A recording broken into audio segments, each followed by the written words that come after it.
Muy buenas tardes. Comenzamos ahora con el intercambio número 2, correspondiente a este año lectivo de la pandemia. El teórico, arquitectura e ideas, este segundo intercambio, está dividido también en tres partes. Cada parte es una parte de un único teórico. Vamos con esta que habla sobre específicamente el tema y el problema a abordar. Las ideas en arquitectura.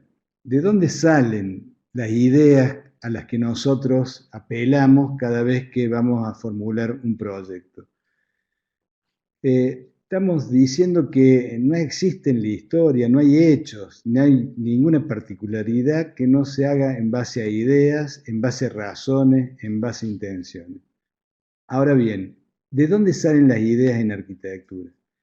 Las ideas en arquitectura no salen de ningún otro lado que no sean del tema problema al que tenemos que dar respuesta y al lugar en el que se va a implantar ese edificio. O sea, las ideas en arquitectura son las ideas sobre ese tema, problema, y los usos que implica, y las ideas sobre el lugar. Esto es, cómo vamos a disponer los usos correspondientes a ese tema problema y cómo vamos a ocupar el sitio. Por eso el tema está ligado a los usos, a los significados que este tema problema tiene, es decir, cómo lo concebimos, desde dónde lo miramos, etcétera, la imagen que tiene, por una parte, y por la otra, en relación al lugar, entendiendo el lugar como algo físico, pero también como algo social, porque ese lugar preexiste, tiene una memoria, etcétera, y entre ese espacio físico y ese espacio social hay lo que denominamos como síntesis un ambiente, un espacio vivido. Entonces, las ideas en arquitectura son en relación al tema y al lugar. Habíamos mencionado en el intercambio anterior que la creatividad, denominada también inventiva, pensamiento original, imaginación constructiva, pensamiento creativo, es la generación de nuevas ideas o conceptos o de nuevas asociaciones entre ideas y conceptos ya conocidos que habitualmente producen soluciones originales. ¿Por qué hacemos referencia a este concepto que está encerrado en este cuadro amarillo que ustedes ven? Hacemos referencia a esto porque nos interesa desacralizar aquella idea de que hay algunos que estamos tocados por la varita mágica, que tenemos una gran imaginación, una gran creatividad, y otros que no la van a tener nunca. Nosotros no es que descreamos de esto, sino que estamos convencidos de que la creatividad es algo que se construye, es algo que se cultiva. No es verdad que alguien nazca siendo creativo, es una construcción social. ¿Y de qué depende? Bueno, si como dice en el cuadro, que la creatividad es la generación de nuevas ideas o conceptos o de nuevas asociaciones entre ideas y conceptos ya conocidos, quiere decir que en la medida en que tengamos mayor conocimiento, mayor cantidad de elementos ya conocidos, más van a ser las posibilidades de establecer asociaciones entre ellos. Por eso hacemos esta referencia a que la creatividad es algo que se construye. Y está relacionada directamente con esta cuestión de las ideas en arquitectura. Entonces, nuestras ideas en relación al tema problema van a ser más potentes en la medida en que tengamos mayores conocimientos en relación a ese tema problema a abordar y la posibilidad, por ende, de establecer nuevas asociaciones en relación a esa respuesta que tenemos que dar. Y lo mismo sobre el lugar, en la medida en que tengamos más conocimiento, no solo sobre ese lugar, sino cómo en situaciones similares otros arquitectos han actuado, bueno, más van a ser las posibilidades de asociación que establezcamos para ver cómo podemos ocupar ese nuevo lugar.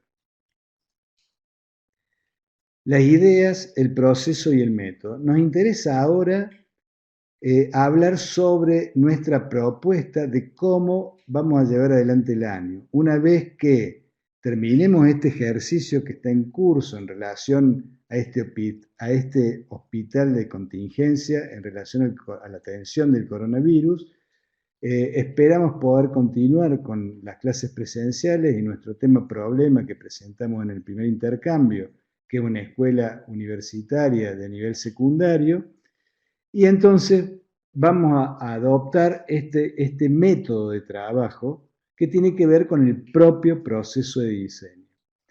En el intercambio anterior hablamos y desarrollamos el tema proceso de diseño, pues bien, ahora es sobre ese proceso de diseño sobre el que vamos a trabajar la metodología. ¿De qué trata?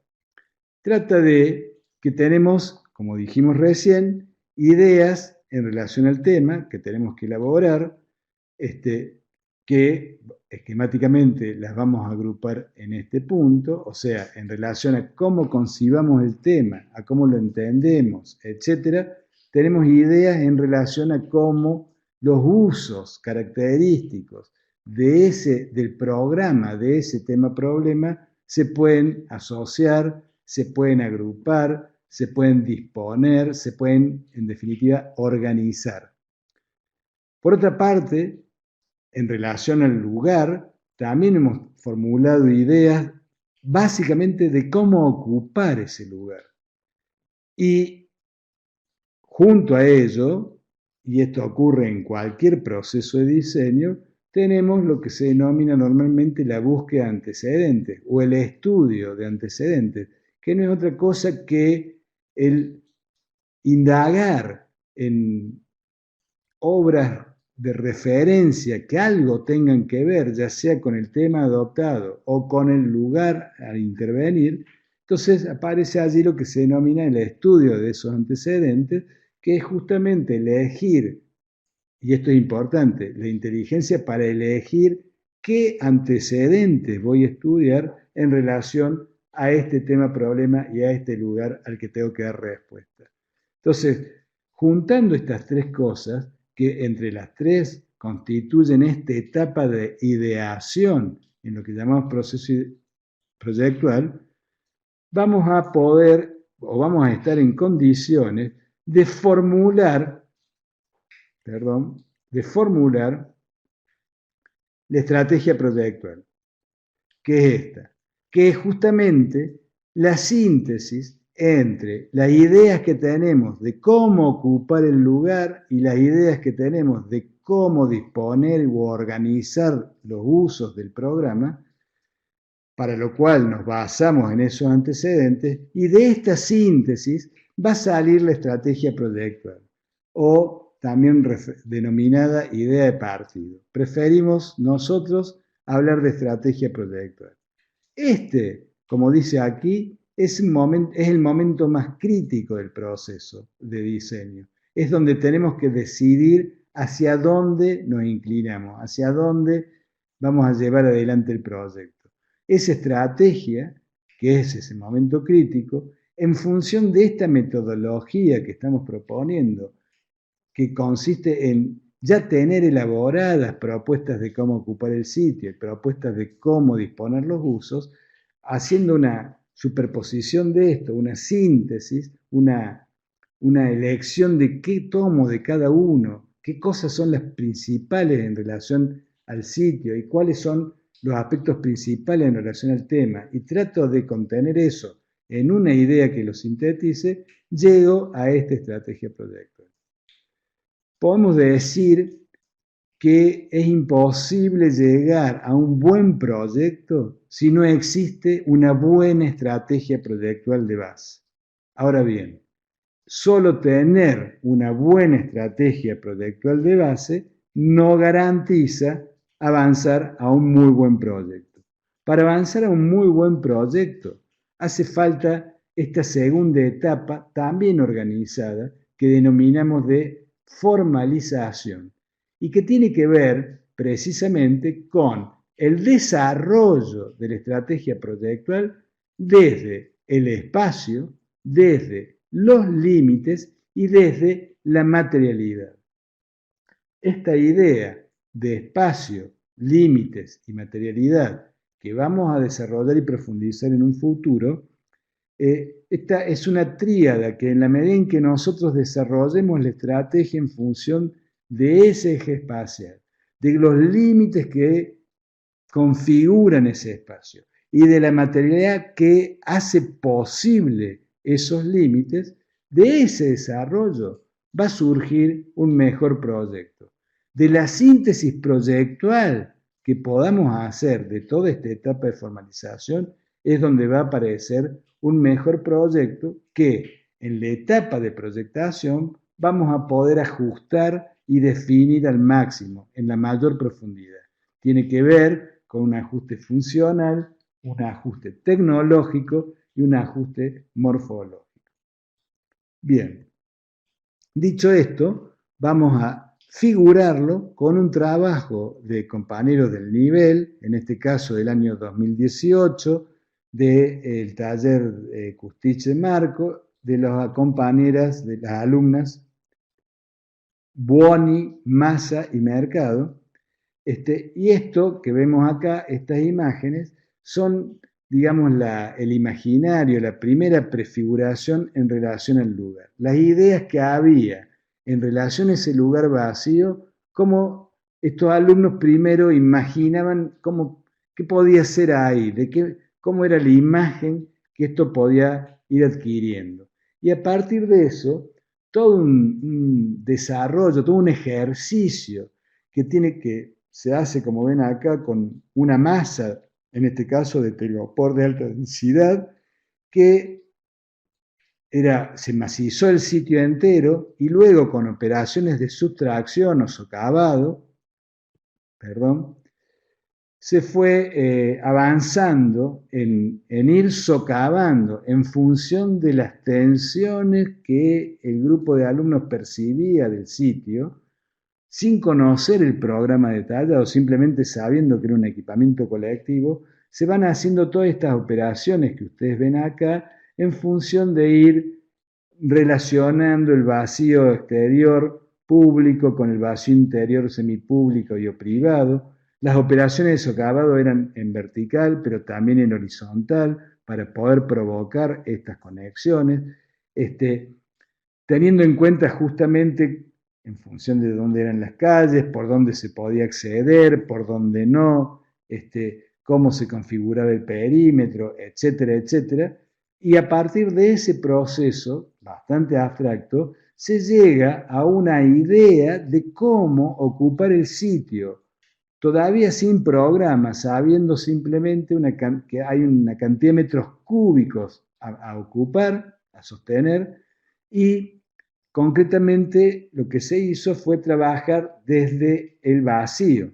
O sea, este procedimiento, en lugar de partir de una plataforma desocupada y empezar a disponer volúmenes sobre ella, partió al revés. Es un gran macizo, todo el macizo completo, que se va socavando y por lo tanto voy diseñando desde el vacío para llegar a esta ocupación del sitio. En relación al tema problema, que es el ensayo número 2, y que tiene que ver con las ideas sobre ese tema problema, por un procedimiento, por un ejercicio similar, pero que ahora en lugar de ser por socavado, es un procedimiento más tectónico de agregación, de ensamble, le llamamos de espacios, en función de la idea conceptual que tenemos sobre ese tema, cómo entendemos en este caso la educación, cómo entendemos en particular la educación secundaria, cómo entendemos los jóvenes que están en esa institución, cómo entendemos la institución, la relación de la institución con el barrio, etcétera, etcétera, van surgiendo una serie de ideas que tienen que ver justamente cómo se relaciona la escuela con el barrio, cómo se relaciona la escuela hacia adentro, a dónde voy disponiendo los distintos usos, los usos comunes, los usos áulicos, los usos específicos, etcétera, y voy configurando un recorrido que me va articulando esos distintos usos en una única idea que termina siendo esto que vemos acá, ya en una maqueta de ensamble con una diferenciación de color por usos y se logra, como ven, una maqueta todavía abstracta. Esta maqueta no está en un sitio, se hizo solamente teniendo en cuenta los usos y cómo disponer de modo ideal esos usos sin tener en cuenta el sitio. Entonces, ¿qué tenemos? Si vamos para atrás, una propuesta de cómo ocupar el sitio sin saber cuál es el programa, solo sabiendo que es un equipamiento colectivo. Hay un sitio concreto, pero no hay usos, hay un modo de ocuparlo, por una parte. Y por la otra, una maqueta sin sitio, donde simplemente están los usos dispuestos de un modo ideal de acuerdo a cómo conseguimos el tema. En función de eso y del estudio de antecedentes que se fue haciendo en paralelo a estos dos ejercicios, en este caso con un edificio de RCR en Barcelona, sobre una biblioteca popular y un centro de la tercera edad. Este es el caso que tomó el ejemplo que tomaron este grupo. Digamos. A partir de ese estudio de antecedentes y de lo que vimos antes, se llega al tercer ensayo, que es la estrategia proyectual, o como se le viene llamando en la facultad, idea de partida. Esa estrategia proyectual tiene como base o surge de las claves que este grupo de alumnos tuvo en relación a cómo se ocupó el sitio. Las claves son aquellos elementos centrales a los que uno no está dispuesto a renunciar. Las claves son las 2, las 3, las 5 elementos concretos que van a permitir sintetizar lo que yo entiendo que es lo fundamental del sitio. Entonces, están las claves del sitio, están las claves del tema problema, es decir, aquellos mínimos irreductibles, aquellos elementos irrenunciables que yo sostengo que tienen que estar presentes en el proyecto en relación a cómo organizar los usos de ese tema problema, y teniendo en claro las claves de uno y las claves del otro, estoy en condiciones de trabajar, de ir pulsando una estrategia que va haciendo síntesis de estos dos elementos, que por supuesto al poner uno me cambia el otro y lo voy trabajando hasta llegar a una propuesta que articule los usos del programa en ese sitio concreto. De eso se trata la estrategia y que tiene este nivel que ven acá de definición. Este nivel de definición que tiene este nivel de prefiguración espacial que sigue siendo central en esa estrategia. Una vez que tenemos esa estrategia, estamos en condiciones de avanzar en el desarrollo de la misma. Si recuerdan el gráfico al que mostramos de proceso de diseño y método de trabajo, a esa estrategia le íbamos a desarrollar desde el espacio, desde los límites y la materialidad. Cuando hablamos del espacio, que es este ensayo número 4, estamos hablando siempre de espacio y usos. Después vamos a hablar de espacio y límites, y después vamos a hablar de espacio y materialidad.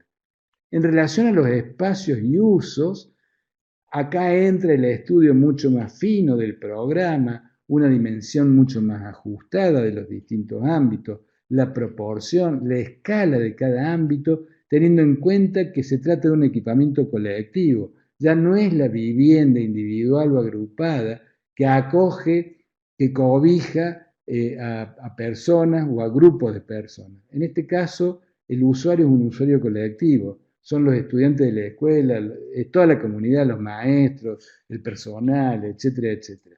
Entonces, esto va a estar muy presente y además va a estar muy presente cómo son los usos específicos, los usos comunes, los distintos usos que están en el programa y que en base a esta estrategia los vamos a ir ajustando, pero no solo ajustando, sino viendo que me conviene más relacionar tal uso con otro uso, me conviene relacionarlo en forma directa o me conviene relacionarlo en una forma indirecta, etc.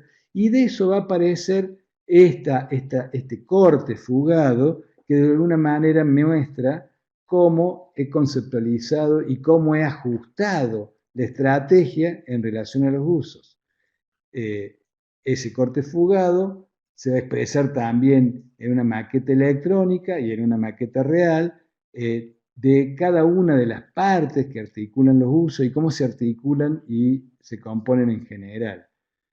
Ese trabajo, en la medida en que se va desarrollando, va produciendo este tipo de, no de gráficas, sino de producción de preproyecto y de proyecto. En este caso, ya estamos trabajando con la idea de plano cero, de cómo esos usos se relacionan entre sí, se relacionan con el barrio, cómo el barrio, cómo la ciudad entra a la escuela y cómo la escuela configura espacio público para el barrio, etcétera.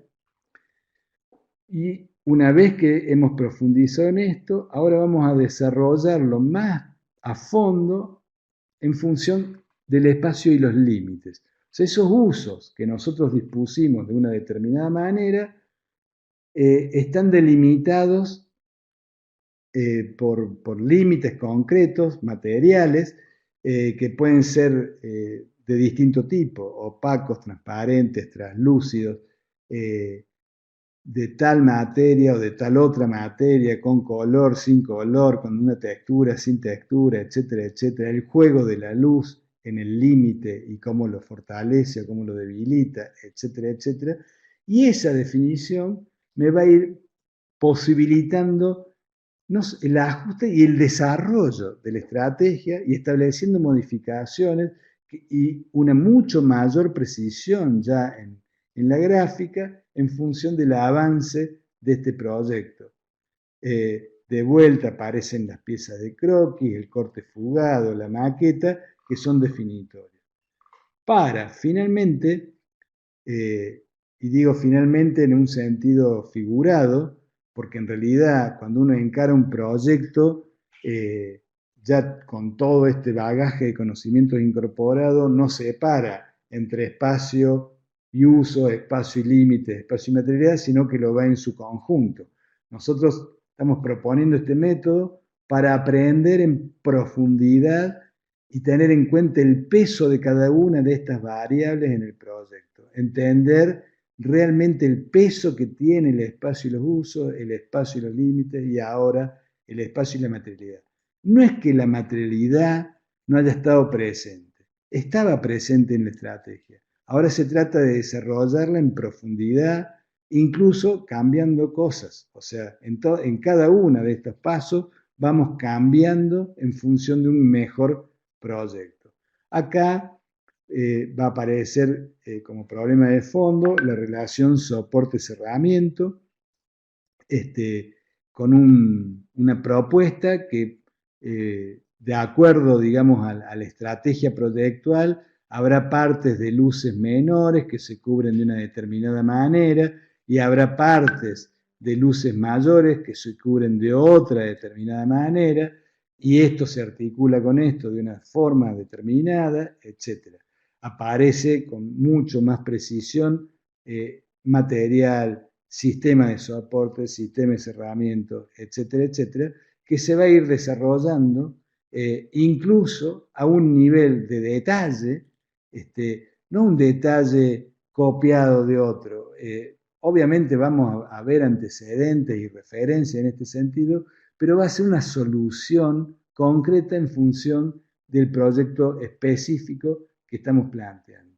Este es el nivel de desarrollo que tiene esta parte del trabajo. O sea, acá no estamos al final, acá estamos recién por octubre, antes de octubre, septiembre, fines de septiembre, principios de octubre.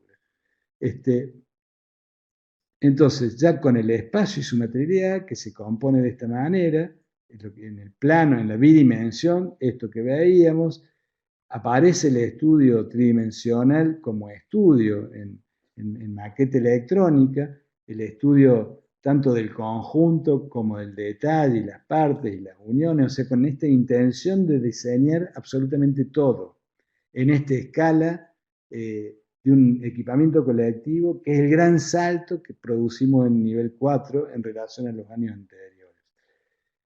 Y también, por supuesto, en la maqueta propiamente dicha, con cómo ese esquema de soporte y cerramiento es lo que me produce ese espacio, es lo que materializa el límite para configurar ese espacio. Hecho esto, el trabajo va a avanzar ya en condiciones de hacer la síntesis de proyecto. Esto es el ensayo 7, que es el último. De acá se pasa ya a la estrategia, a la entrega final. Y este ensayo 7, que es esa síntesis proyectual, es eso, es retomar la estrategia con su desarrollo, tanto en espacio y uso, como en espacio y límite, y espacio y materialidad, volver a tomar todo eso en su conjunto de una manera sintética, y esta manera sintética quiere decir que voy a seleccionar aquello que quiero que sí o sí quede y voy a dejar de lado aquello que es secundario para llegar a una propuesta síntesis que ya es el proyecto y que tiene esta expresión en el plano cero, en la maqueta, en la axonométrica sin techo, en cómo es la relación de los distintos espacios, en el detalle arquitectónico, en los cortes, en los croquis. Fíjense que todo el dibujo tiene un nivel, inclusive los croquis, tiene un nivel de precisión mucho mayor de lo que veníamos viendo en los ensayos anteriores. Este ensayo continúa, digamos, acá va a aparecer una síntesis de aquellas decisiones en relación al tema y aquellas decisiones en relación al lugar que hicieron esta configuración. En esta síntesis se va a avanzar con un dibujo, con un grado de precisión ya muy alto. Esto prácticamente es un legajo técnico, donde aparece el edificio no solamente equipado, sino designado, acotado en todos los sentidos. Un trabajo profesional. Eh, Acá van a aparecer el conjunto de plantas, el conjunto de cortes, el conjunto de vistas, es decir, va a aparecer la totalidad del legajo, y esta va a ser, obviamente, la entrega de fin de año que tiene, digamos, este nivel de definición. O sea, estamos proponiendo un método de trabajo que se basa exactamente sobre el proceso de diseño, que es una propuesta metodológica de carácter obligatorio. O sea, nosotros queremos que ustedes hagan este camino, no para que lo adopten para toda su vida, sino con aquel objetivo que enuncié en su momento, para entender en profundidad la importancia de cada variable y la posibilidad de sintetizarlas luego en una única propuesta. El día de mañana, ustedes, sobre la base de este proceso de diseño, harán el suyo propio. Pero este método, les aseguro, en la medida en que se va entendiendo, y les digo, se va a entender en su totalidad sobre el final del año, o sea, prácticamente en esta etapa, donde van a sacarle gran provecho. Esto es, como dije, la entrega de fin de año. Bien, acá terminamos la primera parte y vamos a comenzar la segunda parte.